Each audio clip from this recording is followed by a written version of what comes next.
जी news देख रहे सभी दर्शकों का हार्दिक अभिनंदन है और आप सभी का स्वागत है हमारे प्रोग्राम प्राइम टाइम शो जो होता है अंशु पहलू उसमें।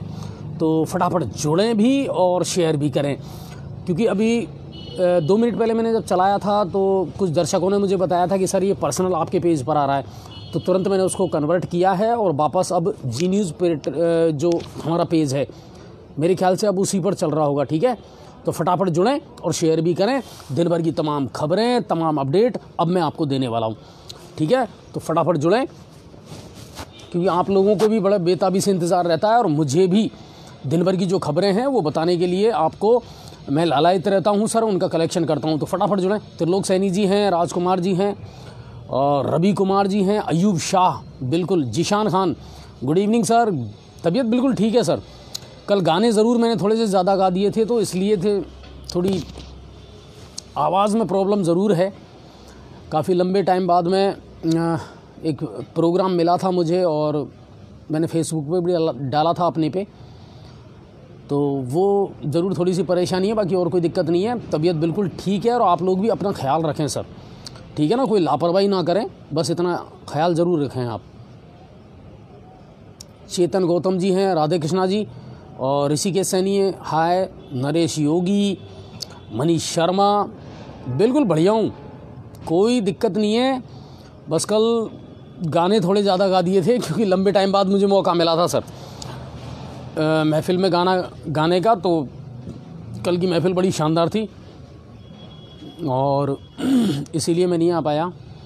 मनीष सिंगल जी कह रहे हैं हिंडौन की न्यूज़ बिल्कुल देते हैं सर, हम हिंडौन की न्यूज़ भी देते हैं, वहाँ से जो भी खबरें आती हैं। हिंडौन पुलिस इन दिनों बहुत अच्छा काम कर रही है सर। और ये किसने लिखा है अभी, ये किसने लिखा है, एक मिनट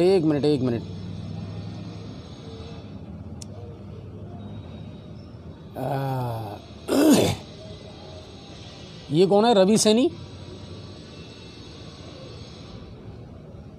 इसको ब्लॉक करें सर। अभी रवि सैनी जो दर्शक हैं इनको ब्लॉक करें क्योंकि बकवास लोगों के लिए हमारा चैनल नहीं है सर।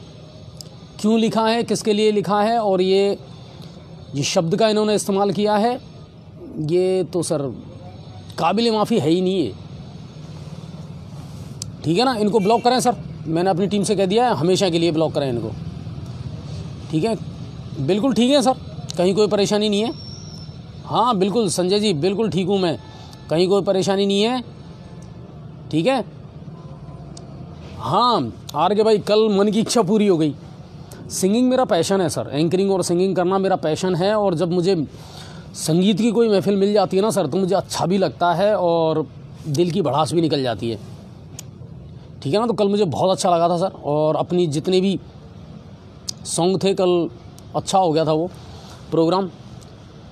चलिए अब बात करते हैं खबरों की और तमाम दिन भर की जो अपडेट है उनकी। ठीक है ना, आप लोग शेयर भी करते चलें और लोगों को जोड़ते भी चलें। दिन भर की अगर खबरों की बात करी जाए सर, तो बहुत कुछ है कहने और सुनने को। इन दिनों जो कुछ भी चल रहा है ना सर, वो मेरे ख्याल से नेता क्या कर रहे हैं मुझे नहीं पता, जनप्रतिनिधि क्या कर रहे हैं वो मुझे नहीं पता, लेकिन मैं इतना जानता हूं कि इस समय हमारी जनता जो है ना, हमारे क्षेत्र की जो जनता है वो बिल्कुल मुर्दा है, बिल्कुल मुर्दा है। और ये कड़वा सच है, आप स्वीकार करें या ना करें, सब कुछ गड़बड़ चल रहा है। ये शहर पूरी तरह बदरंग हो चुका है। इस शहर में जगह जगह कीचड़ और गंदगी के ढेर लगे हुए हैं, लेकिन उसके बावजूद भी लोग जो है ना बिल्कुल शांत बैठे हैं सर, लोगों को कोई लेना देना नहीं है। इस तरह की कंडीशन जो है ना वो इन दिनों शहर में देखने को मिल रही है मुझे। लोग सिर्फ इतना करते हैं, अजय जी को भेज दिया, ये कौन है सर प्लीज़, ये जो भी है ना बिल्कुल इसको ऐसे बकवास आदमी को यहाँ से हटाओ। जो रवि सैनी है इसको बिल्कुल हटाओ यहाँ से आप, और परमानेंटली ब्लॉक करो सर इसको। टीम से मेरी रिक्वेस्ट है, इसको परमानेंट ब्लॉक करो आप। क्यों बोल रहा है, क्यों इस तरह की बकवास बातें कर रहा है मुझे नहीं पता, हो सकता है कोई फर्जी आईडी हो, ठीक है ना, लेकिन हमारे चैनल में ये इन लोगों का ऐसे लोगों का काम नहीं है सर। ठीक है, चलिए आज दिन भर की तमाम खबरें और अपडेट में अब आपको बता देता हूं। राज्य स्तर पर क्या चल रहा है और केंद्रीय स्तर पर क्या चल रहा है। तो देखिए सर, प्रदेश में एक मामला है जो आने वाला है बड़े रूप में, और ये मैं पहले भी बता चुका हूँ। स्कूल बंद हैं, सरकार ने विद्यालय बंद कर रखे हैं, जबकि विद्यालयों को बंद करने का कोई औचित्य नहीं है, कोई तुक नहीं है। ठीक है, अब उसके बावजूद भी एक मामला और आया है आज जयपुर से, और जयपुर से मामला ये आया है, मैं आपको बता दूं कि विद्या आश्रम विद्यालय है जिसने फीस को लेकर के अभिभावकों पर दबाव डाला और ऑनलाइन क्लास बंद कर दी। अभिभावक उस स्कूल में पहुंचे, जो वहाँ का प्रशासन था उससे बात की, और प्रशासन का, वहाँ का जो विद्यालय का प्रशासन है उसका ये कहना है कि जब तक आप फीस नहीं देंगे तब तक ऑनलाइन क्लास चालू नहीं होगी। फिलहाल 3 दिन के लिए क्लासें ऑनलाइन क्लास चालू कर दी है, और उन्होंने ये भी कहा है कि यदि फीस जमा नहीं हुई तो बच्चों को परीक्षा से वंचित कर दिया जाएगा। ये खबर मैंने पहले भी बताई थी कि आने वाले दिनों में सरकार ने तो चलो आनन फानन में फैसला कर लिया, स्कूल बंद कर दो, है ना, लेकिन मैं आपको फिर बता रहा हूँ, ये जो फीस वाला मुद्दा है ना, ये एक बार फिर से निकल करके आएगा। सारे अभिभावक ऐसे नहीं हैं जो ऑनलाइन क्लास चला रहे हों। ग्रामीण क्षेत्र में आपने सारे स्कूल खोल रखे हैं, ठीक है, और शहरी क्षेत्र में सारे स्कूल बंद कर रखे हैं आपने। और आने वाले दिनों में ये जो अभिभावकों का और स्कूलों का मुद्दा है ना, फीस का, ये बिल्कुल खड़ा होने वाला है सर, बिल्कुल खड़ा होने वाला है। बच्चे घरों में बैठे हुए हैं, और सबसे बड़ी बात है, अब टैरिफ प्लान इतना महंगा हो गया कि अब कितना नेट डलवाएं साहब, ये कंडीशन चल रही है। और ऐसा ही एक मामला आज जयपुर से आया है। सरकार को इस बारे में गंभीरता से विचार करना चाहिए कि आप, ऐसा नहीं है कि साहब बंद कमरों में बैठ करके फैसला कर दें कि साहब कोरोना के प्रकोप बढ़ रहा है तो स्कूलों को बंद कर दें। बिल्कुल रवि जी, कोचिंग चल रही है, और मैं तो ये कह रहा हूँ चलनी चाहिए, बिल्कुल चलनी चाहिए। सरकार के चुनाव हो रहे हैं, सारे काम हो रहे हैं, फिर ये गाज जो गिरती है ये स्कूलों पर या कोचिंग संस्थानों पर ही क्यों गिरती है, ये समझ नहीं आता हमारे। लगातार इस मुद्दे को हम उठा भी रहे हैं। आपको पता है, मैंने परसों एक खबर बताई थी कि महाराष्ट्र सरकार जो है उसने स्कूल खोलने की इजाज़त दे दी है। सोमवार से महाराष्ट्र में सारी क्लासें चालू हो जाएंगी।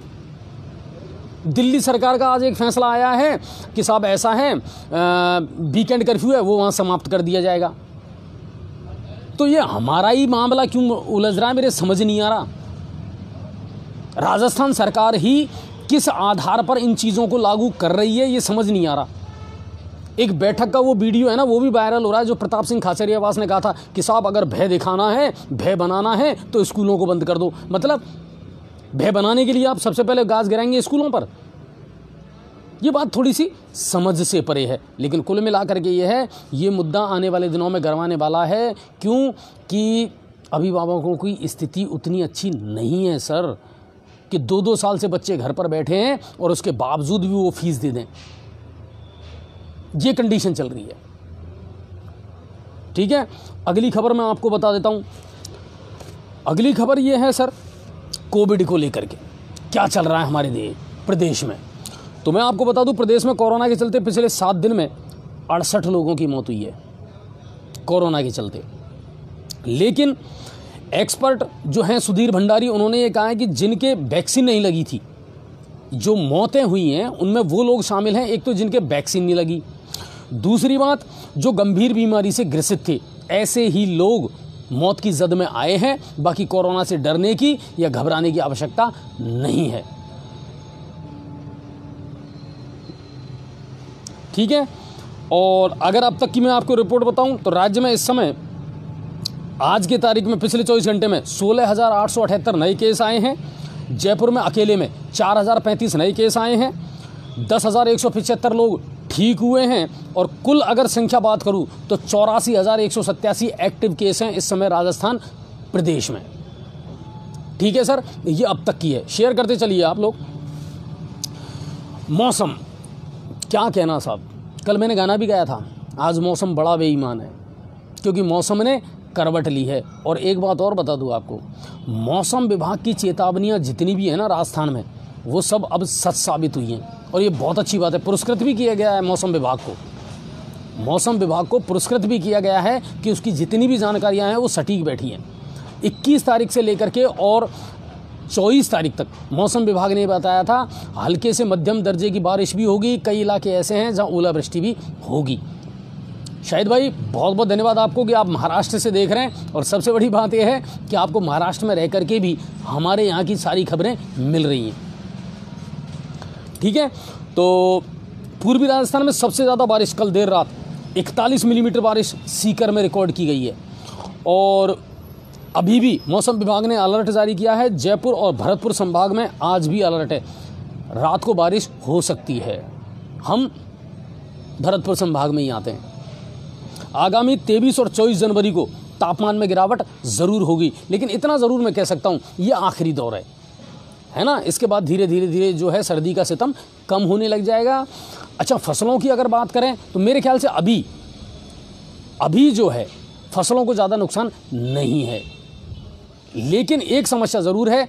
बहुत सारे एरिए ऐसे हैं, बहुत सारे क्षेत्र ऐसे हैं सर जिनमें लोगों ने अगावती सरसों बो दी थी, ठीक है ना। तो वहाँ ज़रूर अगर कटाई वगैरह चल रही है ना सरसों में, तो वहाँ नुकसान ज़रूर हो सकता है, लेकिन अभी भी सरसों और गेहूं में कोई नुकसान नहीं है, इससे फ़ायदा ही होने वाला है। तो ज़्यादा चिंता करने की आवश्यकता नहीं है। बाकी मैं ये मानता हूँ, और आप लोग भी कहीं ना कहीं मानते होंगे, ऐसी मावट हमने पहली बार देखी है लगातार जो चल रही है, ठीक है ना। धन्यवाद सर, शाहिद भाई बहुत बहुत धन्यवाद आपको कि आपने खबरों को महाराष्ट्र में शेयर किया है। रीट नकल प्रकरण चल रहा है साहब, और शानदार चल रहा है। इसमें जो बड़ा माफिया था उसको पकड़ा है पुलिस ने, है ना। ये खबर मैंने आपको परसों ही बता दी थी। भजन लाल बिश्नोई इसको पकड़ा है, और 40 लाख रुपए में इसने पेपर बेचा था। अब एसओजी इस बात की मालूमात कर रही है कि साहब आपके पास पेपर कहाँ से आया था। पूछताछ बिल्कुल जारी है, लगातार चल रही है, लेकिन बेरोजगारों ने अब इसकी सीबीआई जांच की मांग उठाई है कि इसकी सीबीआई जांच होनी चाहिए, ज़रूरी भी है, क्योंकि ये एक परीक्षा से जुड़ा हुआ मुद्दा नहीं है सर। राजस्थान में जितनी भी परीक्षाएं होती हैं वो सब कहीं ना कहीं संदेह के घेरे में आती हैं। इनकी जांच होनी चाहिए, आखिर कौन है जो इस तरह के कुकृत्यों को कर रहे हैं। इन लोगों की संपत्ति कुर्क भी होनी चाहिए, और एक ऐसा कानून बनना चाहिए ताकि नकल पर रोक लगाई जा सके, ठीक है। तो इसको है, और बेरोजगार अब सीबीआई जांच की मांग भी कर रहे हैं। वहीं बेरोजगार अब भी रीट में पदों को बढ़ा करके 50,000 करने की मांग कर रहे हैं। यहाँ भी 2 मामले हैं सर, 2 मामले हैं यहाँ। मुख्यमंत्री गहलोत ने कहा है एग्जाम होगी, रीट में और पद बढ़ा दिए गए हैं, इसमें नहीं बनाए, आगे आगामी यानी 2022 में कुछ और पदों पर भर्ती हो जाएगी, लेकिन ये जो पद हैं ये बढ़ा करके 50,000 नहीं किए जाएंगे। वहीं आपको मैं बता दूं, मंत्री अब भी आश्वासन दे रहे हैं, बिल्कुल हम सरकार तक बात पहुंचाएंगे, मुख्यमंत्री से बात करेंगे, और जो है 50,000 पद कर दिए जाएं। दुअर्थी बातें ना करें सर, इस तरह की बातें ना करें आप कि संशय में रहे बेरोजगार। जब मुख्यमंत्री ये कह चुके हैं कि पद नहीं बढ़ाए जाएंगे, बल्कि रीट की एग्जाम जो है 2022 में करवाई जाएगी और भर्तियां की जाएंगी। आज आपको मैं बता दूं, इसको लेकर के जो भरतपुर में मंत्री सुभाष गर्ग हैं उनको ज्ञापन भी सौंपा गया है, और मंत्री सुभाष गर्ग ने भी आश्वासन दिया है कि हाँ हम सीएम से बात करेंगे ताकि मौजूदा जो रीट भर्ती परीक्षा है इसमें पदों को बढ़ा करके 50,000 कर दिया जाए, जबकि सीएम पहले ही मना कर चुके हैं। तो एक तो ये मामला भी थोड़ा सा असमंजस में चल रहा है, लेकिन कुल मिलाकर के ये है सीबीआई जांच की मांग की है बेरोजगारों ने। जो मुख्य सरगना अभी पकड़ में आया है भजन लाल बिश्नोई, उसके आधार पर। एक और खबर है, और किसानों के लिए ये खबर है, तो आप ज़्यादा से ज़्यादा शेयर करें और लोगों को जोड़ें भी सर। खबर क्या है, इम्पोर्टेंट है, गौर से भी सुनना और आकलन भी करना।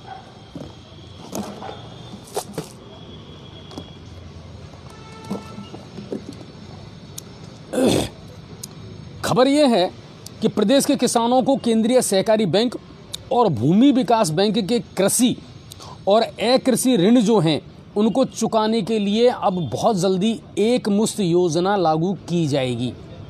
ऐसे किसान जिन्होंने सहकारी बैंक से केंद्रीय सहकारी बैंक से या भूमि विकास बैंक से कोई लोन लिया है कृषि के लिए या अकृषि के लिए, उपकरण खरीदने के लिए, तो उनके लिए अब गवर्नमेंट एक मुश्त योजना लेकर के आने वाली है। इसके बारे में आज मंत्री जो है उदयलाल आंजना जी, उन्होंने ये सूचना दी है।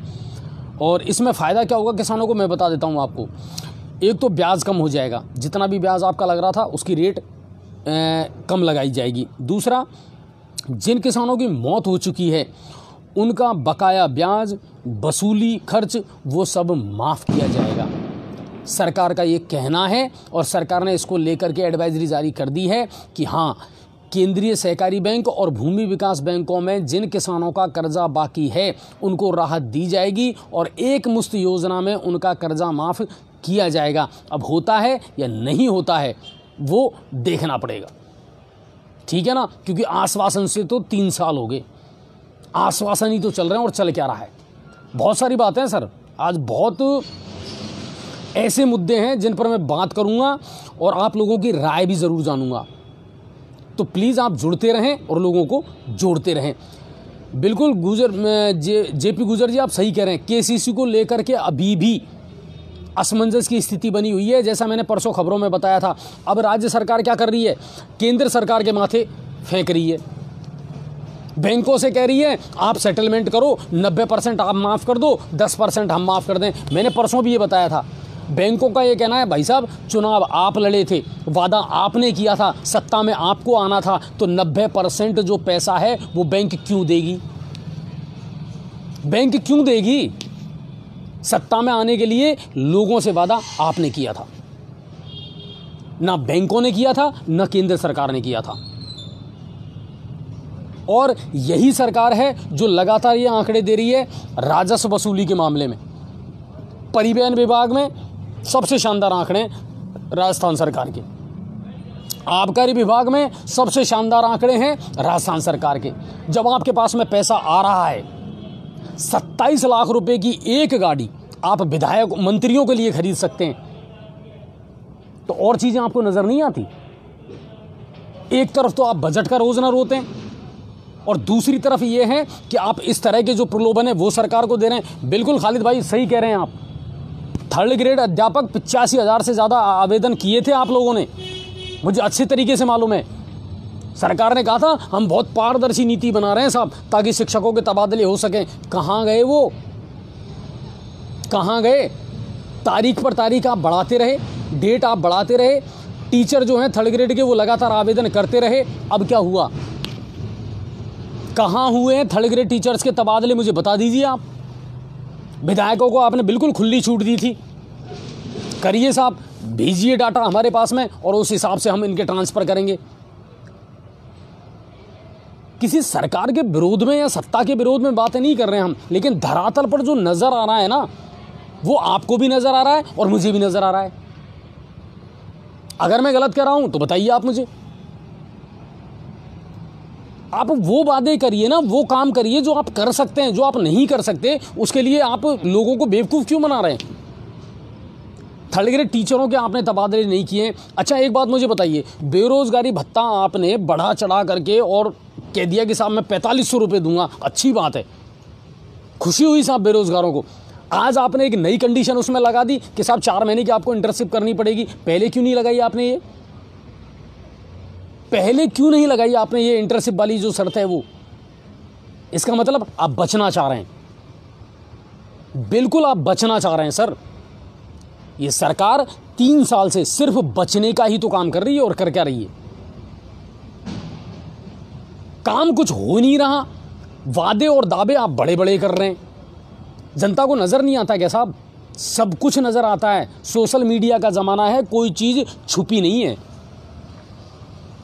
बिजली आपने महंगी कर दी, सब चीज़ आप महंगी कर रहे हैं, उसके बावजूद भी कह रहे हैं कि साहब 3 साल बेमिसाल है। सॉरी सर, हम नहीं मानते इस चीज़ को कि आपके 3 साल बेमिसाल हुए हैं। 3 साल में से 2 साल तो आप कोरोना का रोज ना रो देते हैं और हम मानते हैं, मगर कुछ करो तो सही। 9 से 10 विभाग तो खुद मुख्यमंत्री गहलोत लेकर के बैठे हैं सर। एक विभाग जो आपने सड़क निर्माण विभाग था, पीडब्ल्यूडी था, वो भजन लाल जी को दे दिया। हमारे यहाँ के प्रभारी मंत्री हैं, बिल्कुल बहुत बहुत धन्यवाद साहब आपको। क्या हुआ, क्या हुआ वो भी बता दीजिए आप मुझे। अब तो वो यूपी के प्रभारी हैं, लगातार उनको प्रमोशन मिल रहे हैं, लगातार प्रमोशन मिल रहे हैं सर। अब आप चुनावों में चले जाएंगे, लोग फिर बेवकूफ बन करके रह जाएंगे और काम कुछ होगा नहीं। लेकिन मैं इतना कह सकता हूं सर, पूरी जिम्मेदारी के साथ, लोग भी उतने ही जिम्मेदार हैं, लोग भी उतने ही जिम्मेदार हैं। क्या हम अपनी आवाज उठा रहे हैं? क्या हम अपनी आवाज बुलंद कर रहे हैं? नहीं कर रहे सर। मीडिया की सुर्खी बनने से कुछ नहीं होगा सर, लोगों को भी उतरना पड़ेगा, लोगों को अपनी आवाज बुलंद करनी पड़ेगी। आज 2 साल से ये शहर नरक बना हुआ है सर। सीवरेज का और अमृत योजना का काम जो चल रहा है, कैसे चल रहा है हमें तो सिस्टम ही पता नहीं है। ये लोग मनमानी कर रहे हैं, कहीं भी खड्डा खोद देते हैं, कहीं भी कुछ भी कर देते हैं, पेच वर्क नहीं हो रहा है और हम चुपचाप बैठे। ऐसे काम चलेगा क्या? मुझे बताइए आप। हमें क्या लेना देना आपके बजट से सर? आप सत्ता में आए हैं, जिम्मेदारी आपकी है, जवाबदेही आपकी बनती है, और सिर्फ आश्वासन दिए जा रहे हैं हमको। लेकिन जनता को जागरूक होना पड़ेगा। जनता अगर खामोश रहेगी, इसी तरह चुप रहेगी ना सर, तो ये लोग अपनी मनमानी करते रहेंगे, चाहे वो विधायक हों, चाहे वो मंत्री हों, चाहे वो जनप्रतिनिधि हों, चाहे वो प्रशासनिक अधिकारी हों। और ये शाश्वत सत्य है सर, जनता अगर खड़ी नहीं होगी, जनता अपनी आवाज नहीं उठाएगी ना सर, तो यही हालात रहने वाले हैं। चाहे गांवों की बात कर लो, चाहे शहरों की बात कर लो, बंद कमरों में बैठ करके फैसले हो जाते हैं सर। जनता का दर्द आपको नजर नहीं आता। अपराध का ग्राफ लगातार बढ़ता जा रहा है, किसान कर्ज में डूबता जा रहा है। किन किसानों को माफी देना चाहते हो आप, मुझे बता दीजिए। आप है आपके पास में कोई डायग्राम? नहीं है। आपने कहा था दूसरे राज्यों का विश्लेषण हम करेंगे और उसके बाद में 2-2 लाख रुपए तक के केसीसी के जितने भी हैं उन सबको माफ करेंगे। 3 साल निकाल दिए सर आपने। 3 साल में मध्य प्रदेश में सरकार बदल गई। पहले कमलनाथ जी थे, अब शिवराज सिंह चौहान है वहां पर। लेकिन आप कुछ कर ही नहीं रहे, और फिर आप कहते हैं कि साहब हम पीठ थपथपा दें, आपकी तारीफ कर दें। सॉरी सर, ये नहीं हो सकता।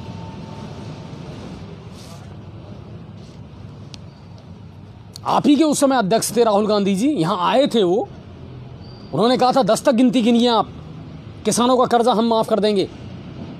सच्चाई कुछ और है सर। सोसाइटी में जाकर के मालूम करना आप कभी भी।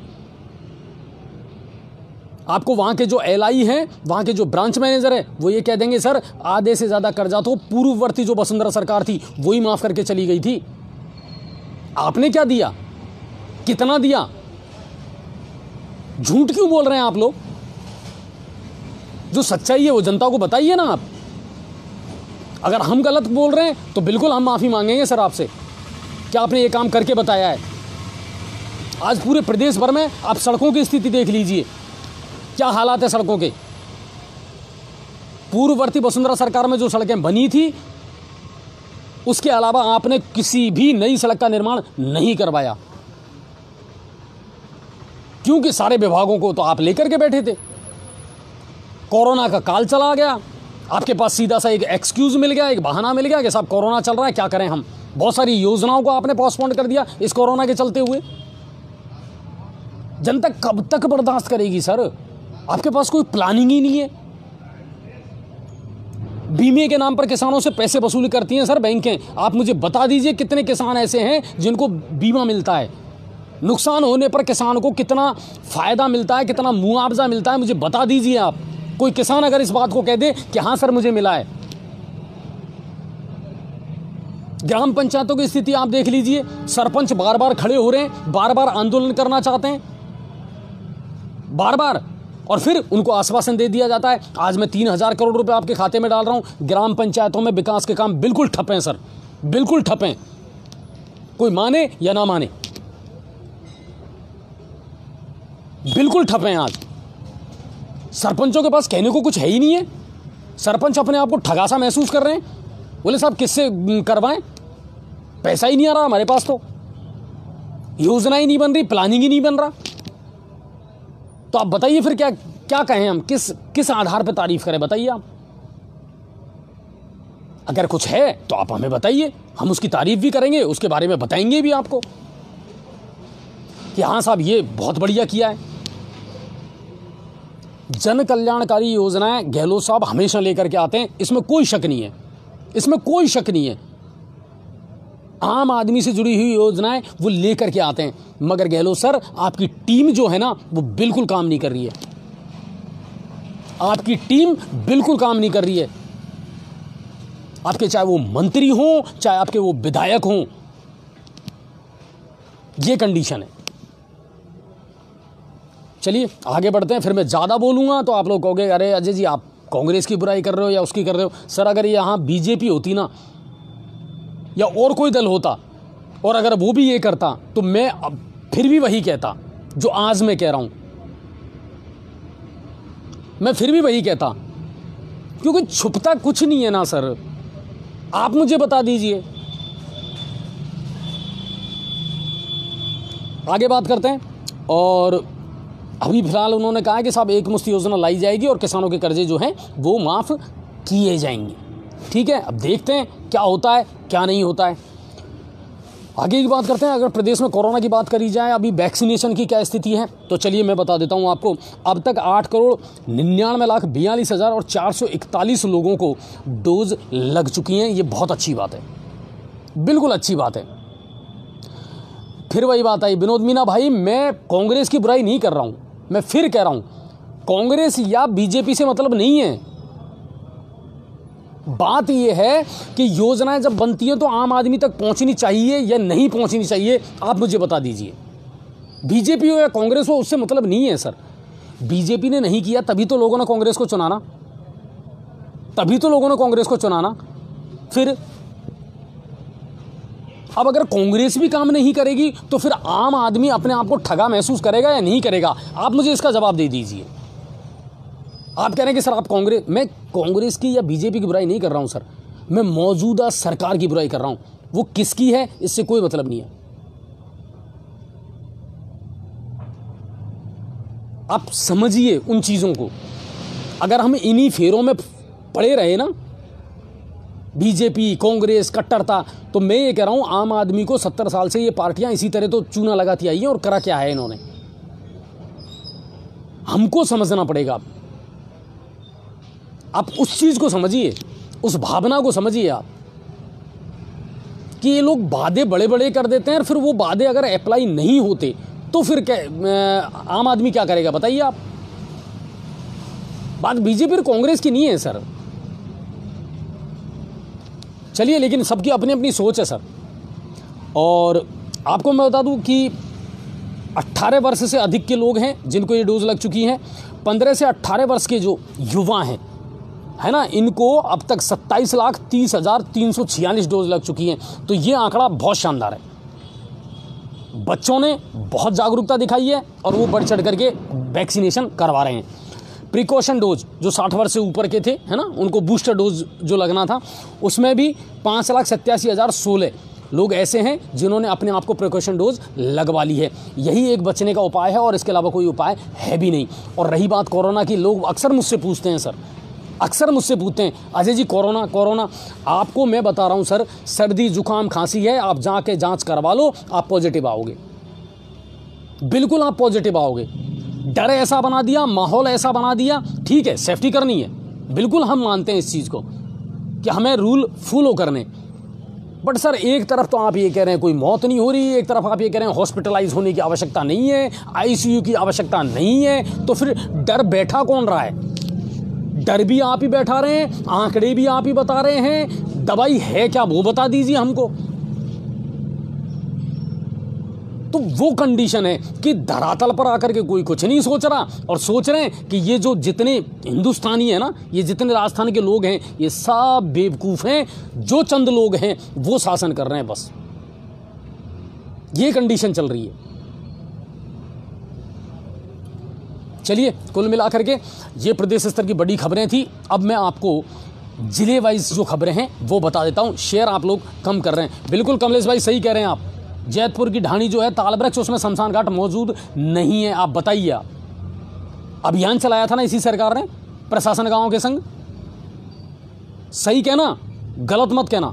प्रशासन गांव के संग अभियान चला या नहीं चला, पूरा विभाग वहां पहुंचे या नहीं पहुंचे, फिर भी मैं गारंटी के साथ ये कह सकता हूं सर, दावे के साथ कह सकता हूं और सबूत के साथ कह सकता हूं, बहुत सारे गांव ऐसे हैं जिनमें आज भी चारागाहों की जमीनों पर लोगों ने अतिक्रमण कर रखा है, सरसों बोई हुई है। फिर आपके अभियान का महत्व क्या निकला, मुझे बता दीजिए। आप क्या महत्व निकला आपके अभियान का, जब आपके पटवारी ने, आपके तहसीलदार ने जाकर के और उस अतिक्रमण को नहीं हटाया चारागाह की जमीन से? फिर आपने क्यों चलाया ये अभियान? शहरों के संग अभियान चलाया। कितने पट्टे आपने मुझे बना दिए, मुझे बता दीजिए। आप आंकड़े दे दीजिए आप, और मुझे नहीं, जितने भी हमारे मीडिया वाले भाई हैं उनको दीजिए ना आप। कितने पट्टे आपने बनाए गांवों में जो आपने अभियान चलाया, मुझे बता दीजिए। आपने कितनी भूमि ऐसी है जिनको आपने अतिक्रमण से मुक्त बना दिया? झूठे आंकड़े पेश मत करो साहब, ये कहना है हमारा। पारदर्शिता रखो हर चीज में। राजेश जी बिल्कुल सही कह रहे हैं आप। रात में लाइट कट रही है, सिंगल फेज 24 घंटे के ऑर्डर हैं, 18 घंटे 20 घंटे कुछ तो दो। नहीं दे रहे हैं आप। ब्लॉक के नाम पर आप गांवों में रात भर सिंगल फेज की जो लाइट है उसकी कटौती कर रहे हैं आप लोग। बिल्कुल कटौती कर रहे हैं आप लोग। सच अगर आप नहीं मानते, स्वीकार नहीं करते, तो ये आपकी समस्या है, हमारी नहीं है सर। लेकिन सच्चाई धरातल पर जो है वो तो आपको स्वीकार करनी पड़ेगी और हमको बतानी है। वो हो यही रहा है, वास्तविकता यही है। प्रशासन गांव के संग अभियान के नाम पर आपने पूरे ऑफिसों को खाली कर दिया, अधिकारी वहां पहुंच गए, ठीक है, और साहब किसी का जन्म प्रमाण पत्र, मृत्यु प्रमाण पत्र बना दिया। बड़े मुद्दे आपने वहां भी सॉल्व नहीं किए हैं आपने। रास्तों को नहीं खुलवाया है, अतिक्रमण आपने नहीं हटाए हैं सर। कभी कभी अखबार की सुर्खियां बन जाती हैं, बस किसी ने काम बढ़िया कर दिया वो अखबार की सुर्खियां बन जाता है, बाकी इसके अलावा कुछ नहीं हुआ है। मैं बता सकता हूं आपको, बहुत सारे एविडेंस है मेरे पास में। तालवृक्ष का जो मामला है, अभी यही कह रहे हैं ना, वो दर्शक ही कह रहे हैं, मैं नहीं कह रहा हूं कि सर हमारे गांव में शमशान घाट नहीं है। बताइए आप। और एक पटा, मैं उस गांव का नाम भूल रहा हूँ, कड़ी गांवड़ी है या कौन सा गांव है पता नहीं, तलावड़ा में ही पड़ता है वो। बोले साहब सरसों बो रखी है चारागाह की भूमि पर। थक गए हम ज्ञापन देते देते तहसीलदार साहब को और एसडीएम साहब को, आज तक नहीं हटा। खंडीप में चले जाओ आप, हाई कोर्ट के आदेश नहीं माने साहब तहसीलदार साहब ने। हाई कोर्ट ने कहा था 3 महीने के अंदर अंदर अतिक्रमण मुक्त करवाई जाए वो चारागाह की जमीन, आज तक क्यों नहीं करवाई? एसडीएम को आदेश दिए थे ये, और पूरे सबूत के साथ मैंने ये खबर दिखाई थी।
सॉरी सर, माफ़ी चाहता हूँ, लेकिन कुल मिलाकर के ये है कि ये मेरा दर्द नहीं है सर, ये हर आम आदमी का दर्द है।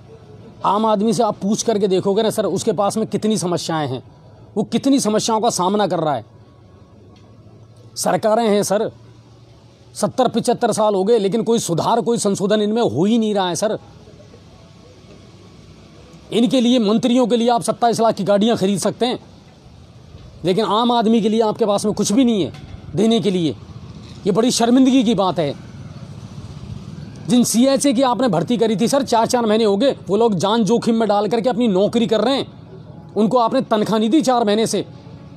और भाड़ में जाने दो सर बहुत सारी चीज़ों को, लेकिन इतना और बता दूं मैं आपको, आज जिस नेहरू गार्डन में बैठकर मैं लाइव कर रहा हूं ना सर, 3 दिन से इसकी सफाई नहीं हुई है। और कारण क्या है? कारण ये है कि साहब इस कर्मचारी को पिछले 3 महीने से कोई तनख्वाह नहीं मिली है और अब कर्मचारियों ने काम करना बंद कर दिया है। निजी संगठनों ने इस गार्डन को गोद लिया था, इसको सजाया संवारा, लेकिन तनख्वाह नहीं मिल रही है। फिर बताओ आप क्या, किस चीज के लिए तारीफ करें हम? क्या कहें, किस चीज के लिए पीठ थपथपाएं हम? नगर परिषदों को आप बजट नहीं दे रहे। अभी जब मैंने बात की सभापति महोदय से तो वो कह रहे हैं कि एक मिनट, अभी एक ने किसी ने कोई मैसेज करा था, महेंद्र जी, हाँ, सबसे बड़ा झूठा मोदी है अजय जी। महेंद्र भाई, मैं इतना कहना चाहूँगा आपसे, मैंने पहले भी कई बार कहा है, मुझे केंद्र सरकार से कोई लेना देना नहीं है, वो क्या करता है।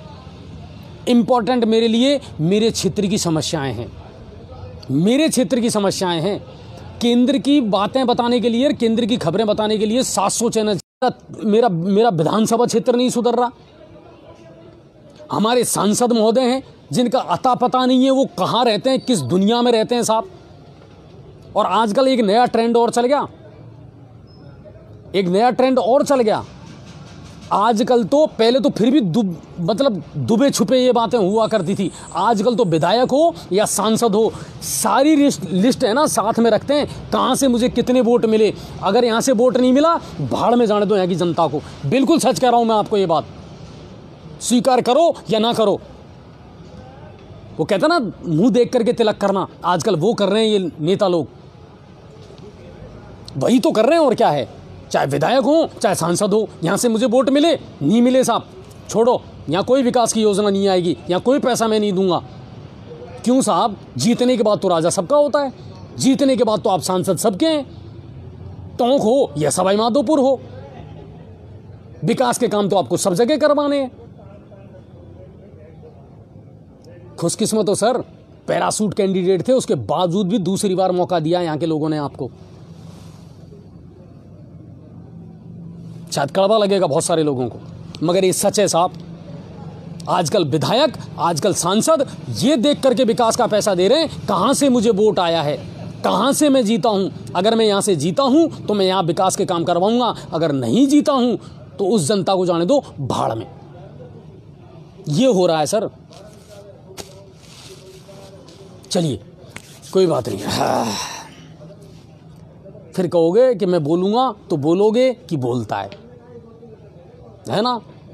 और आजकल तो मुझे भी ये डर लगने लगा है, पता नहीं मेरे ऊपर कोई राजद्रोह का मुकदमा ना लगा दे, मुझे कोई अंदर जेल में फिट ना कर दे। कर सकते हैं ना साहब, कर सकते हैं साहब। सरकार इनकी है, सत्ता इनकी है, मगर क्या करें सर, सच तो बोलना पड़ेगा और सच स्वीकार करना पड़ेगा। ये करें या ना करें, हम तो मानते हैं इस बात को। आम आदमी का दर्द जो है ना, वो सबको समझना पड़ेगा सर। समय पर न्याय नहीं मिलना भी सबसे बड़ा अन्याय है, ये सच है। चलिए अब करौली की बात करते हैं। करौली से क्या कुछ खबरें हैं, ठीक है। और कुछ लोग कह रहे हैं कि सर आप हाइपर हो गए। हाइपर नहीं हुआ हूं सर, मैं हाइपर नहीं होता हूं मैं कभी भी, मगर क्या करूं सर, हालत यहाँ की हम भी तो देखते हैं ना सर। गंगापुर में आज की तारीख में एक भी वार्ड मुझे ये बता दीजिए जहां लोग आसानी से सड़कों पर निकल सकें, बताओ आप, एक भी बता दीजिए आप। कोई वार्ड ऐसा नहीं है जहां सड़कें टूटी ना हो, जहां कीचड़ ना हो, जहां गंदगी ना हो। फिर क्या करें बताओ। तो वो चीज है, सब अच्छे हैं, सब करना चाहते हैं तो फिर करो ना, करो ना साहब। जनता ने तो आपको मौका दिया है, आपके पास सब कुछ है, फिर करते क्यों नहीं हो। तो वो चीज है, शिकायत किसी से नहीं है, लेकिन हमारा हक है सर। ये जनताएं, हम आम आदमी हैं हम। जब हम आपको अर्श से फर्श पर और फर्श से अर्श पर ला सकते हैं ना सर, तो हमारे पास बहुत बड़ी ताकत है। तो वो चीज है सर। आगे बढ़ते हैं करौली। नवनियुक्त जिला कलेक्टर राजेंद्र सिंह शेखावत ने आज शहर का दौरा किया और वीकेंड कर्फ्यू के लिए लोगों को जागरूक भी किया। उनके साथ में नगर परिषद के जो आयुक्त थे वो भी मौजूद रहे। कल वीकेंड कर्फ्यू रहेगा, ठीक है सर। और सांसद राजौरिया, मनोज राजौरिया, करौली धौलपुर के सांसद हैं मनोज राजौरिया, वो भी आज सपोर्ट रहा। एकट और बड़ौदा इन गांवों में गए, निजी कार्यक्रमों में उन्होंने शिरकत की है। ज़्यादा आपका भी कार्यकाल अच्छा नहीं रहा है राजौरिया साहब, बिल्कुल तारीफ के काबिल आपका भी कार्यकाल नहीं रहा है। सड़कों की स्थिति हो या विकास के मामले हो, करौली और धौलपुर में अपराध की स्थिति भी खराब है और विकास के काम भी बिल्कुल ठप चल रहे हैं। और कम से कम आपसे हमने पहले भी मुद्दा उठाया था कि साहब ये पाचना वाला जो मैटर है इसको सॉल्व कर दें आप, मगर कोई जहमत नहीं उठा रहा साहब। कोई सांसद हो या 4 विधायक हो, किसी ने भी कभी भी पाचना के बारे में नहीं सोचा, बस वोट दे दो, इसके अलावा मुझे कोई काम नहीं है। ये कंडीशन है। और पंचायती राज मंत्री रमेश मीणा भी आज दौरे पर रहे। पहले तो उन्होंने निज आवास पर जन समस्याओं की सुनवाई की है। अधिकारियों से तुरंत ही मौके पर समस्याओं का निस्तारण करने के निर्देश भी दिए हैं। एक उन्होंने सबसे बड़ी बात ये कही है कि जब भी कोई विकास का काम किया जाए तो उसमें क्वालिटी यानी उत्कृष्टता का विशेष ध्यान रखा जाए, और ज़रूरी भी है। अगर इतना भी ध्यान दे दोगे ना आप सर, तो बहुत काम हो जाएगा लोगों का। और आज वो कसेल के ग्राम पंचायत गोठियान का पुरा में वहाँ पहुँचे हैं। वहाँ सड़क दुर्घटना में दादी और पोते की मौत हो चुकी थी, तो उसको लेकर के परिजनों के साथ में उन्होंने दुख बटाया है, उनको ढांढस बंधाया है और 5 लाख की उनको आर्थिक सहायता भी दी है। मंत्री ने मंडरायल का भी दौरा किया है, रमेश मीणा जी ने, और निर्माणाधीन मंडरायल और करणपुर रोड का भी उन्होंने निरीक्षण किया है और आवास पर उन्होंने जन सुनवाई भी की है। सबसे बड़ी बात यह है कि अगर मंत्री या विधायक लगातार अधिकारियों से मिलते रहें, प्रशासन से मिलते रहें, तो काम होगा सर। क्यों नहीं होगा बताइए आप मुझे। लेकिन अगर सिर्फ आप अखबार की सुर्खियां बन करके रह जाएंगे तो फिर काम नहीं होगा। आपको धरातल पर जाकर के काम देखना पड़ेगा। आज ऐसा ही किया था मंत्री रमेश मीणा ने।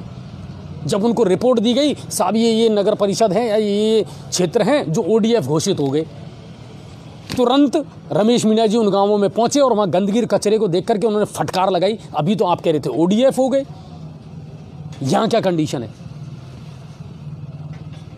तो ये होना चाहिए। हम इसी एक्शन की तो बात कर रहे हैं। अब इसमें कांग्रेस भाजपा कुछ नहीं करने वाली। सबसे बड़ी बात है आप में मादा होना चाहिए। मुझे जनता ने मौका दिया है, मुझे जनता की सेवा करनी है, दैट्स इट। तो वो चीज़ है। हिंडौन पुलिस ने अवैध हथियारों के खिलाफ आज कार्रवाई की है और आरोपी देवेंद्र जमालपुर का रहने वाला है और बड़ी वारदात करने की फिराक में था। पुलिस को सूचना मिली, नाकाबंदी के दौरान इसको पकड़ा गया और इसके पास से एक अवैध देसी कट्टा भी पुलिस ने बरामद किया है। क्षेत्र में रात भर रुक रुक करके बारिश हुई है, तो वो तो हुई है, सब जगह हुई है। भरतपुर संभाग की पहले ही जारी कर दी थी मौसम विभाग ने अलर्ट, तो करौली में भी हुई है। सर्दी का सितम बड़ा है, इस समय शीतलहर चल रही है। जहां मैं बैठा हूं नेहरू गार्डन में, वहां भी बिल्कुल शीतलहर चल रही है। तो सर्दी का सितम तो है और कहीं ना कहीं किसानों को इससे फ़ायदा ज़रूर होगा। अब बात करते हैं सवाई माधोपुर जिले की। सवाई माधोपुर से क्या कुछ खबर है, तो खंडार के त्रिवेणी संगम स्थित रामेश्वर धाम है, बहुत सारे लोग गए होंगे। वहाँ पर गंगा मैया का मंदिर है और उस पर आज चोरों ने बस हाथ साफ कर लिया। लगातार अपराधी की ये घटनाएं बढ़ती जा रही हैं। आपको मैं बता दूं, वहाँ पर छत्र, मुकुट और दान पेटी में रखे हुए हज़ारों रुपयों पर चोरों ने हाथ साफ कर लिया। हालांकि खंडार पुलिस मामले की जांच कर रही है, जुट चुकी है। कौन हाथ लगता है कौन नहीं लगता ये तो देखेंगे आगे, लेकिन कुल मिलाकर के ये है कि चोरों के हौसले बुलंद है और मंदिरों को भी तेज़ी से निशाना बनाया जा रहा है। और बढ़ते कोरोना के बीच में बौली के लिए थोड़ी सी राहत की खबर है। बौली में बहुत तगड़ा बम्पर विस्फोट चल रहा था सर, लगातार केसेस बढ़ रहे थे, लेकिन आज वहाँ राहत की खबर है। शनिवार अच्छा आया उन लोगों के लिए और बौली में सिर्फ 10 केस आए हैं। बौली में 10 केस आए हैं और रैंडम सैंपलिंग जारी है। अब तक की अगर बात की जाए पूरी बामनवास और बौली ब्लॉक में, तो 428 जो हैं वो केस एक्टिव हैं इस समय। प्रकाश जी सर, आपको तो मुंबई में होना चाहिए था। मुंबई मेरा ड्रीम सिटी है सर, बिल्कुल मुंबई मेरा ड्रीम सिटी है और बड़े ख्वाब देखे थे सर। लेकिन चलिए कोई बात नहीं, आप लोगों के बीच में हूँ ना, तो भी मैं खुश हूँ। अपने आप को गौरवान्वित महसूस करता हूं कि मैं अपने लोगों के बीच में हूं और अपने लोगों को जागरूक करने का प्रयास ज़रूर कर रहा हूं, अपने लोगों तक खबरें पहुंचाने का प्रयास ज़रूर करता हूं। पर आप लोगों की दुआएं और शुभकामनाएं रहीं तो कहीं ना कहीं मेरा सितारा बुलंद ज़रूर होगा। चलिए, और बौली प्रधान कृष्ण पोसवाल, उन्होंने आज थड़ौली गांव का दौरा भी किया है, समस्याओं का जायजा भी लिया है। क्या कुछ है करना चाहिए, कोई प्रधान है, जिला प्रमुख है, वो भी जाओ, फील्ड में जाओ, गांवों की समस्याओं को देखो, ग्राम पंचायतों की समस्याओं को देखो, क्या कुछ बेहतर कर सकते हो करो।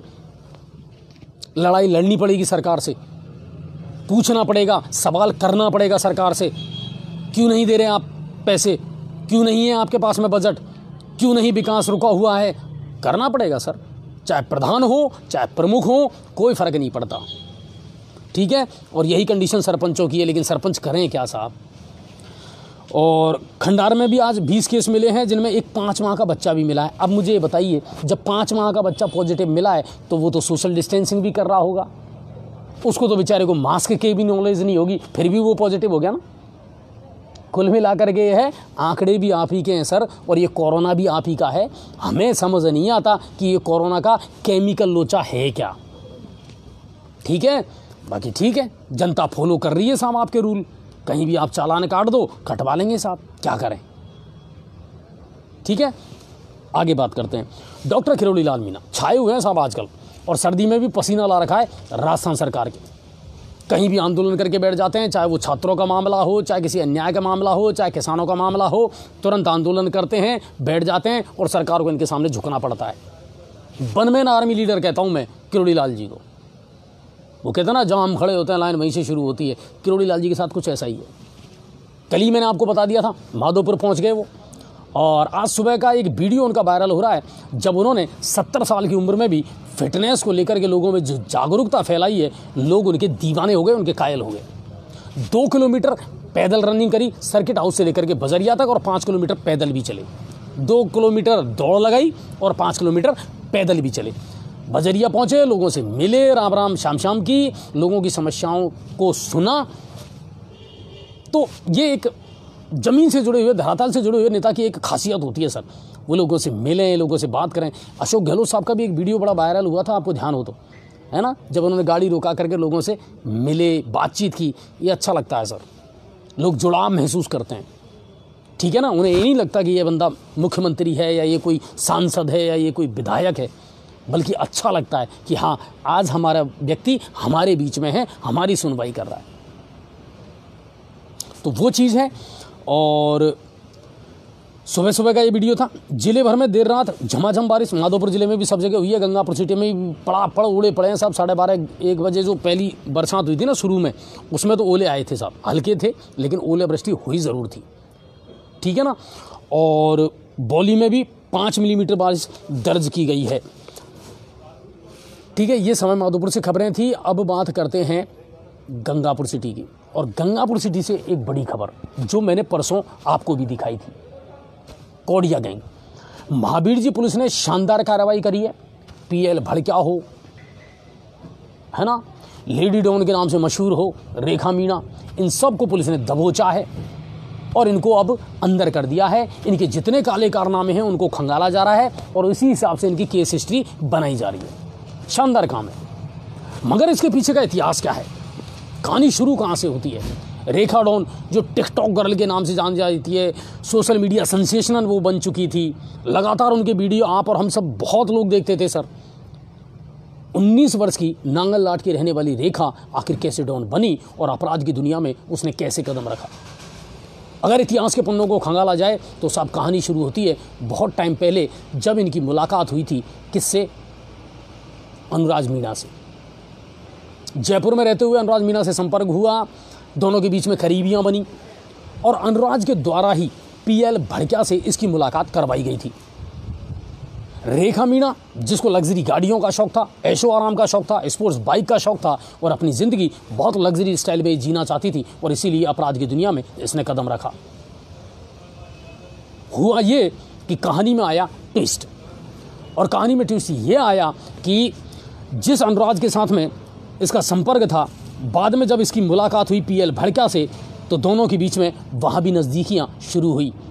अनुराज और पीएल भड़का के बीच में बहुत शानदार और अच्छी गहरी दोस्ती थी, मगर एक लड़की के आने से ये दोस्ती दुश्मनी में बदल गई। सोशल मीडिया के माध्यम से, लाइव वीडियो के माध्यम से फेसबुक पर जिस तरह की गाली गलौच और अभद्र भाषा का प्रयोग रेखा ने किया, उससे दोनों के बीच में खाइयां बढ़ती चली गई और कुल मिलाकर के कहानी में एक तीसरे किरदार की एंट्री हुई जिसको कहा गया लाला कोडिया। वो दोस्त था पीएल भड़का का, और दोस्त का दोस्त अगर किसी की बुराई करे तो वो भी उसका दुश्मन है। कहानी यहां से शुरू होती है, लेकिन कुल मिलाकर के ये है, इस गैंगवार को पकड़ने में पुलिस ने सफलता हासिल कर ली है और अब भरतपुर भेज दिया गया है रेखा मीणा को। हम तो सिर्फ इतना चाहते हैं सर, समाज के जो भटके हुए युवा हैं ना, वो सही रास्ते पर आएं और इस तरह की जो गैंगवार हैं, इस तरह की जो चीज़ें हैं वो ना रहे और क्षेत्र में अमन और शांति बनी रहे। बस इससे समाज भी बदनाम होता है, गांव भी बदनाम होता है और क्षेत्र भी बदनाम होता है। ये लोग बुरे नहीं हैं सर, मगर अपराध की दुनिया एक ऐसा दलदल है सर, अगर इसमें एक बार कोई फंसता चला गया ना तो फिर निकलने के रास्ते नहीं मिलते। ये सबसे बड़ी समस्या है। अब पुलिस कस्टडी में है, इनके साथ और पूछताछ की जा रही है, इनका आपराधिक रिकॉर्ड देखा जा रहा है और विभिन्न धाराओं में इन पर मुकदमे दर्ज हैं। और कुल मिलाकर के एक ऐसी गैंग थी जो आतंक का पर्याय करौली क्षेत्र में बन चुकी थी। मैं एक बार फिर धन्यवाद दूंगा महावीर जी पुलिस को भी और कुड़गांव पुलिस को भी, जिन्होंने इस पूरी कार्रवाई को, पूरे घटनाक्रम को अंजाम दिया और ऐसे लोगों को सलाखों के पीछे पहुंचाया। उम्मीद ये करते हैं कि हमारे देश की कार्यप्रणाली, न्याय प्रणाली जो है वो ऐसी हो कि जब ये निकलें तो एक अच्छे लोग बन करके निकलें, मगर ऐसा होता नहीं है। चलिए, और गंगापुर सिटी की अगली खबरों में अब मैं आपको बता देता हूं कि क्या कुछ चल रहा है इन दिनों शहर में। रीट नकल मामले में पकड़े गए भजन लाल को आज गंगापुर सिटी के न्यायालय में पेश किया गया और उसके साथ साथ आरोपी रामलखन और अमृतलाल को भी आज न्यायालय में पेश किया गया है, जहां से इनको 27 तारीख तक के लिए पीसी पर भेज दिया गया है, यानी पुलिस रिमांड पर भेज दिया गया है। रीट का जिन गंगापुर से जुड़ा हुआ है इसलिए। बाटौदा से आज एक बहुत दर्दनाक खबर आई सर। बाटौदा थाना अंतर्गत बाढ़ मोहनपुर में आगजनी की एक बड़ी और दर्दनाक घटना हुई है सर। एक गरीब किसान के घर में ये घटना हुई है और इस घटना में 111 मवेशियों का पोस्टमार्टम हुआ है, जिसमें आपको मैं बताऊं 74 तो बकरियां, 7 भैंस और 30 भेड़ जो हैं वो जिंदा जल गई सर। वहाँ से जो फोटो आए हैं, वीडियो आए हैं, वो बड़े दर्दनाक और मार्मिक है सर। एक किसान के लिए, एक मजदूर के लिए इससे बड़ा दर्द कुछ नहीं हो सकता। लेकिन मैं धन्यवाद दूंगा, विधायक इंदिरा मीणा मौके पर पहुंची हैं सर, पहुंची है, परिवार से मिली है और जो भी संभावित उनको मदद दी जा सकती है वो दी जाएगी। निर्देश भी उन्होंने इस बात के लिए दे दिए हैं कि बिल्कुल इस पीड़ित परिवार की हर संभव मदद की जाए। बॉडी में ननद भौजाई के झगड़े में एक विवाहिता ने जहर खा करके और आत्महत्या करने का प्रयास किया। हालांकि इलाज उसका जारी है और उसने पति और ननद के खिलाफ मामला दर्ज करवाया है। ये बौली से है। शहर में, गंगापुर सिटी शहर में देर रात रुक रुक करके बारिश हुई है साहब, और शानदार बारिश हुई है। सुबह तक चलती रही, 4:30-5 बजे तक। मुझे भी सारी रात नींद नहीं आई, लगातार जो बारिश चल रही थी उसकी वजह से। और इन दिनों हर बाढ़ नरक बना हुआ है। वार्ड नंबर 46 से भी आज मेरे पास एक वीडियो आया था सर, और वो वीडियो ऐसा था कि आप निकल नहीं सकते। एक बुजुर्ग की गिरने से वो घायल भी हो गया।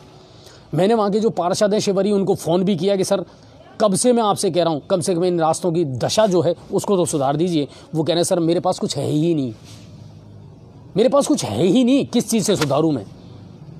लेकिन फिर भी बोले मैं कोशिश करूँगा जल्द से जल्द चाटी चला करके और उन रास्तों को सही करके और उनमें मोरम में डलवा दूँ। और ये एक बाढ़ का दर्द नहीं है, गंगापुर के पूरे 60 बाढ़ नरक का जीवन जी रहे हैं, बिल्कुल जी रहे हैं। इस शहर को बदरंग किया है तो या तो सीवरेज ने किया है या अमृत योजना ने किया है। सैनिक नगर वाला एरिया जाकर के देख लीजिए, आज 2 महीने हो गए सर, कोई काम नहीं चल रहा, ऐसे ही चल रहा है, रेंग रेंग के, है ना। सीवरेज डालने के लिए नया रास्ता उनको दे दिया, सड़क के बगल में आप सीवरेज डालें, नाला टूट करके और पूरा आ गया, 14 फीट गड्ढा हो गया। हमने जब खबर चलाई उन्होंने वापस उस गड्ढे को भर दिया। क्या पहले की तरह भर पाए आप उस गड्ढे को? आपको पता है वो धंसेगी अब सड़क। शर्म करो, जिस तरीके से आप है ना इस शहर को बदरंग कर रहे हो और इस शहर को खतरे की घंटी बनवा रहे हो। चल रहा है सीवरेज का काम, नहीं चाहिए हमको ऐसी सीवरेज और नहीं चाहिए हमको ऐसी अमृत योजना। 3 महीने से तो एक ही चीज सुनता आ रहा हूं अमृत योजना में। हाँ साहब 9 टंकियां थी, 7 टंकियां कंप्लीट हो गई, 2 का निर्माण कार्य जारी है। क्या कर रहे हो तुम इतने दिनों से? 6 महीने पहले पूछा जब भी 7 टंकियां चालू थी, आज 6 महीने बाद पूछ रहे जब भी तुम्हारी 7 टंकियां चालू हैं, काम क्या करा आपने ये तो बता दो। कितने नल कनेक्शन दिए हैं आपने अब तक? चोरों के हौसले इतने बुलंद हैं, तुम्हारी मीटर ही खोल खोल करके ले गए। वो नलों के जो मीटर हैं वही गायब हैं। बिल पहुंचा रहे हो आप। वार्ड नंबर 18 से मेरे पास में खबर आई है, जो उपसभापति का खुद का वार्ड है। बोले साहब 6-6 हज़ार के बिल थमा दिए, पानी आया ही नहीं, 6 मिलीमीटर पानी भी नहीं आया, बिल थमा दिए जलदाय विभाग ने। शर्म करो, इतने भी बेगैरत मत बनो। बिल्कुल खालिद भाई नहीं आया होगा, बिल्कुल नहीं आया होगा, डेयरी पर पानी नहीं आ रहा। ये कंडीशन चल रही है, देखने वाला कोई है ही नहीं, कोई नहीं है कोई। मैं तो हाथ जोड़ करके विधायक महोदय से निवेदन करता हूं, सर 3 साल के काम गिना दो मुझे आप। इंदिरा मीना जी ने अपना रिपोर्ट कार्ड दे दिया, मुझे औरों के रिपोर्ट कार्ड लेने की आवश्यकता है भी नहीं। या तो इंदिरा जी का लूंगा या आपके रिपोर्ट कार्ड है, जनता के बीच आ जाए, अच्छा लगेगा। काम बता दीजिए आप 3 साल में गंगापुर सिटी में कौन से आपने बड़े काम करे, बता दीजिए आप मेरे को। गांवों में जाकर के आप देख लीजिए, हालत खराब है। पीलोदा ग्राम पंचायत से आज मेरे पास में वीडियो आए हैं, सर सबसे बड़ी ग्राम पंचायत है पीलोदा, लेकिन सड़कों का नामो निशान नहीं है, कीचड़ और गंदगी की भरमार है, ठेकेदार बल्ले बल्ले कर रहे हैं, खोद खाद के भग्गे। ये कंडीशन चल रही है, ये कंडीशन चल रही है। ये एक गांव का मामला नहीं है, चाहे गांव देख लो चाहे शहर देख लो, और किसी के कानों पर जूत तक नहीं रहेंगी। सर कल जो सैनिक नगर का वीडियो था, मैंने विधायक महोदय एसडीएम साहब को भेजा, उन्होंने कहा बिल्कुल मैं दिखवाता हूं। और जनता सबसे ज्यादा मुर्दा जनता है, मैं साफ कह रहा हूं। हो सकता है किसी को बुरा लगे, माफी चाहता हूं मेरे भाई, लेकिन आप भी इतने ही मुर्दा हो। अगर आपकी तरह स्वतंत्रता सेनानी सोच लेते ना, तो ये देश आजाद नहीं होता 1947 में। खड़ा होना पड़ेगा, आवाज उठानी पड़ेगी। भाड़ में तुम्हारी सीवरेज जाओ, भाड़ में तुम्हारी अमृत योजना जाओ, भाड़ में तुम्हारे प्रोजेक्ट जाओ, भाड़ में तुम्हारा बजट जाओ। हमको ये शहर पहले जैसा करके दे दो, नहीं दे सकते, उठाओ अपने बोरिया बिस्तर और निकलो यहां से। कोई सुन ही नहीं रहा, कोई देखने वाला नहीं है, कोई पूछने वाला नहीं है।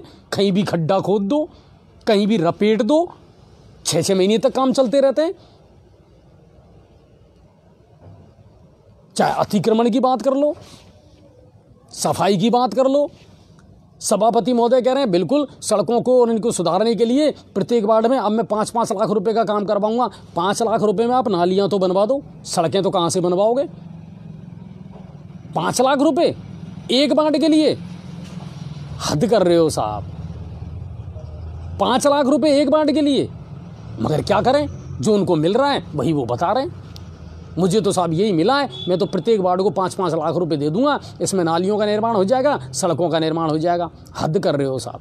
मैं जिस कॉलोनी में रहता हूं ना, उस कॉलोनी से निकलना दुश्वार है हमारा, और आज की बात नहीं है, लगभग महीना भर हो गया। स्टेट हाईवे का उद्घाटन किया है, बिल्कुल मुझे मालूम है। आज विधायक महोदय ने नया काम नहीं किया, राज्य सरकार ने खूब पैसा दिया है, स्टेट हाईवे बनेगा।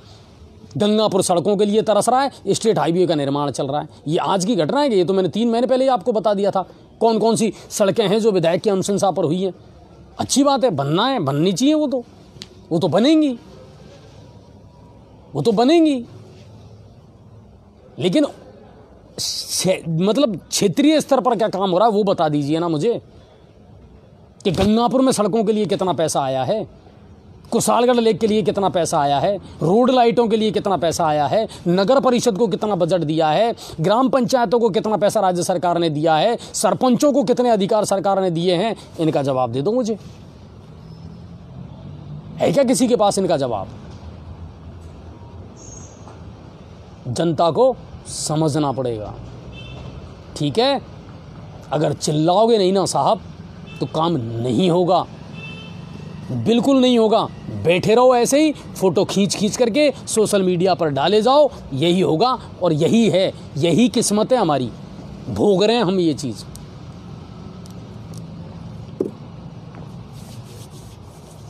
ठीक है, तो वो चीज़ है साहब, और ये कंडीशन चल रही है। आपको मैं बता दूं, ward number 46, ward number 14, ward number 52, इनमें लोगों की स्थिति ज़्यादा ख़राब है। वार्ड नंबर 14 से बेचारे वो जो महबूब भाई हैं, वो लगातार भेजते रहते हैं हमारे पास में, उनके यहाँ नालों का निर्माण नहीं हो रहा। कोई कह ही नहीं सकता कि वहाँ सड़कें हैं या नाले हैं या नालों में सड़कें हैं। वार्ड नंबर 14 की ये स्थिति है। ठीक है, सीवरेज का काम जैसा चल रहा है वैसे ही चल रहा है साहब, ना कोई देखने वाला, ना सुनने वाला, ना कहने वाला। कहीं भी खोदो, कहीं भी कैसा भी पेचवर्क करो, कोई कहने वाला आपका नहीं है। एक और सज्जन है जिन्होंने आज मुझे वीडियो और बहुत सारे सबूत भेजे कि साहब पंचायत चुनावों में मेरी गाड़ी लगी थी जिसका पैसा आज तक मुझे नहीं मिला। अब क्या कहें इसको, बताओ आप क्या कहें। पंचायत चुनाव हो गए, जिला परिषद भी बन गए, जिला पंचायत जो पंचायत समिति सदस्य हैं वो भी बन गए, प्रधान भी बन गई, प्रमुख भी बन गए, लेकिन उन गरीबों का क्या हुआ जिनकी गाड़ियां पकड़ पकड़ करके और आपने चुनावों में लगाई थी, उनके पास में सारे सबूत हैं, उसका पैसा अब तक उनको नहीं मिला। नहीं मिला। बोले साहब मैंने गाड़ी लगाई और मुझे आज तक पैसा नहीं मिला पंचायत चुनावों का। कई बार मिल चुका हूं, अधिकारियों से गुहार लगा चुका हूं, दे दो साहब, दे दो महाराज। 27 लाख की गाड़ियां मंत्रियों को दे रहे हो, इन गरीबों का पैसा तो दे दो। नगर परिषद के अस्थायी कर्मचारी हैं, हड़ताल कर दी, कोई सफाई नहीं करेंगे। मैंने अभी पहले ही बता दिया था आपको, यहाँ भी यही कंडीशन है, चाहे ये गार्डन हो चाहे और गार्डन हो। अब इनके जो कर्मचारी हैं वो सफाई नहीं करेंगे। 3-3, 4-4 महीने हो गए साहब, तनख्वाह नहीं मिल रही, पैसा नहीं मिल रहा, 1 रुपये का काम नहीं करेंगे। ये हमारी सरकार है साहब, और ये काम चल रहे हैं। अब आप किस तरीके से इस खबर को लेते हैं ये मुझे नहीं पता सर, मगर मैं इतना जानता हूं साहब कि आम आदमी का दर्द अगर सरकारें नहीं पहचानेंगी, जनप्रतिनिधि नहीं पहचानेंगे, तो फिर इन सरकारों का, इस लोकतंत्र का महत्व क्या है। लोग भरोसा करें तो किस पे करें? प्रशासनिक अधिकारियों पर करें, जनप्रतिनिधियों पर करें। लोगों का अब भरोसा उठने लगा है। आम आदमी दिन ब दिन आर्थिक स्थिति से बिल्कुल टूटता जा रहा है, कमज़ोर होता जा रहा है। सरकारें परिणामों को ध्यान में नहीं रख करके सिर्फ अपने हितों को ध्यान में रख करके और तुरंत आदेश निकाल देती हैं। मुनीष भाई, बजरी के मैंने आपके बारे में बता दिया, पहले भी मैं कई बार बता चुका हूं। आप रोज़ रोज़ इस तरह के कमेंट जब करते हैं ना, तो मुझे भी थोड़ा सा दुख होता है कि मैं नहीं कर सकता, ये मेरे हाथ में नहीं है। अब अगर सोचना इन लोगों को है, खनन मंत्री प्रमोद जैन भाया, उनका रिपोर्ट कार्ड निकाल करके देख लेना क्या होगा। अपनी पत्नी को प्रधान बना दिया उन्होंने, मस्त हैं वो सर, उनके क्या फर्क पड़ रहा है। मरो आप और हम मरें, महंगाई झेल रहे हो आप और हम झेल रहे हैं सर। इनका वेतन भत्ता, महंगाई, खर्चा पानी सब बढ़िया चल रहा है सर, उनके क्या फ़र्क पड़ रहा है? किसी को कोई फ़र्क नहीं पड़ रहा। पिस रहा है तो आम आदमी पिस रहा है, बिल्कुल आम आदमी पिस रहा है। बड़े लोगों को कोई फ़र्क नहीं पड़ रहा सर, इनके सारे काम वैसे के वैसे ही चल रहे हैं। लेकिन फिर भी मैं इतना कहूँगा सर, जनता को जागरूक होना बहुत ज़रूरी है। कैसे आप अपना काम निकलवाते हैं ये आप पर डिपेंड करता है। पट्टों को लेकर के नगर परिषद में बल्ले बल्ले है। अब तो एक और है साहब, ज़्यादा से ज़्यादा कर्मचारी जो हैं वो पॉजिटिव आ रहे हैं, तो क्या करें, ये है। तो ये बात है। मैंने बहुत सारी खबरें आपको बता दी और उम्मीद करता हूं, और एक चीज़ मैं आपको बता देता हूं कि व्यक्तिगत या किसी अग्रेशन के साथ में मैं ये बातें नहीं करता सर, बल्कि ये वो मुद्दे हैं सर जो आम आदमी के जहन में दिन रात चलते रहते हैं सर। आम आदमी गुस्से में है, आम आदमी आक्रोश में है। और आक्रोश में क्यों है कि वो अपने बीवी बच्चों को, अपने परिवार को बहुत प्यार से, शांति से पालना चाहता है सर, लेकिन उसके पास विकल्प नहीं है। वो खींचता है अंदर ही अंदर।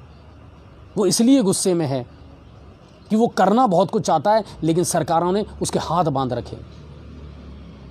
हम राजनीति के, गंदी राजनीति के ऐसे शिकार हो गए सर, या तो हम जातिवाद में फंस गए या पार्टी पॉलिटिक्स में फंस गए। हम सही और गलत का निर्णय ही नहीं कर पाते हैं और हमने सवाल करना बंद कर दिया। मैं हमेशा एक बात कहता हूं, अगर हम सवाल करना बंद कर देंगे ना सर, तो फिर ये लोकतंत्र खत्म हो जाएगा, इसका कोई महत्व है ही नहीं। हमारे पास में, जनता के पास में इतने अधिकार हैं, अगर जनता उनको ढंग से समझ लेना सर, तो फिर ये नौबत ही ना आए। तो ये कंडीशन है सर। मैं फिर आप लोगों से कहूँगा, जागरूक रहें अपने अधिकारों के लिए, सवाल करना शुरू करें, सवाल ज़रूर करें सर। हमारा अधिकार है, हमारा कॉन्स्टिट्यूशन राइट है, ये हमारा संवैधानिक अधिकार है सर। जिन लोगों को हमने चुना है उनसे सवाल हम नहीं करेंगे तो कौन करेगा बताओ? कि सर प्लीज़ आप बजट दीजिए, आपको इस शहर की दुर्दशा क्यों नहीं दिख रही? बिजली, पानी, सड़क, सुरक्षा, स्वास्थ्य, शिक्षा, कितने मुद्दे हैं सर। मैं कल परसों एक खबर पढ़ रहा था कि साहब CMHO साहब ने दोबारा हॉस्पिटल का निरीक्षण किया, गंदगी देख करके भड़के। तो साहब 15 दिन पहले आप जब आए थे तब आपने क्या किया था? 15 दिन पहले भी आपको वही गंदगी मिली, 15 दिन पहले भी यही PMO साहब थे, 15-20 दिन बाद में जब आप आए तब भी आपको हालात वैसे ही मिले। तब क्या करके गए आप? मुझे बताओ, क्या करके गए आप? कहानी वैसी की वैसी चल रही है, हालात सुधर नहीं रहे। आते हैं, निरीक्षण करते हैं, चले जाते हैं। कमाल कर रहे हो।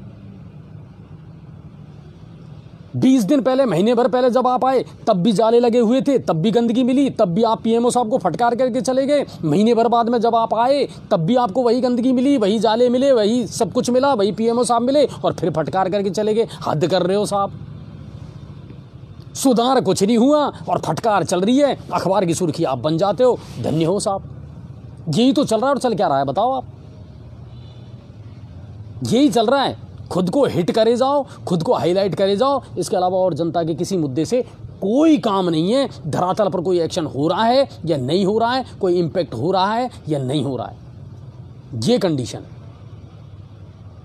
लेकिन सच तो कहूँगा साहब, आपके जचे तो मानो मत मानो, मुझे कोई फर्क नहीं पड़ता। मैं नहीं कहूँगा तो कोई और कहेगा। सोशल मीडिया का ज़माना है, बातें छुपती नहीं है, बातें छुपती नहीं है।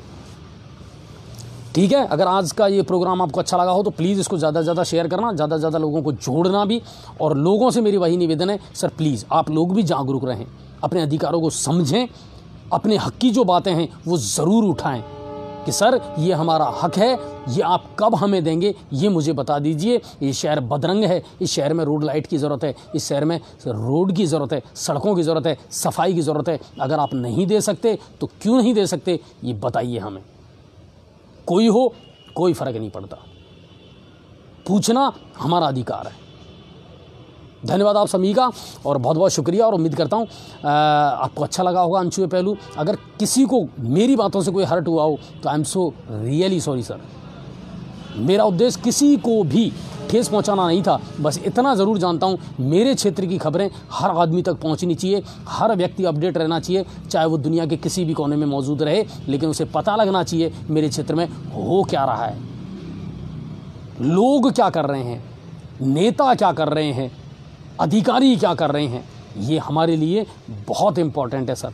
जिस दिन हम ये समझ जाएंगे ना, उस दिन तो सर बिल्कुल लोकतंत्र भी जिंदा रहेगा और संविधान की जो अवधारणा है वो सही मायनों में सार्थक साबित हो जाएगी। आप सभी का बहुत बहुत धन्यवाद। जय हिंद और जय भारत।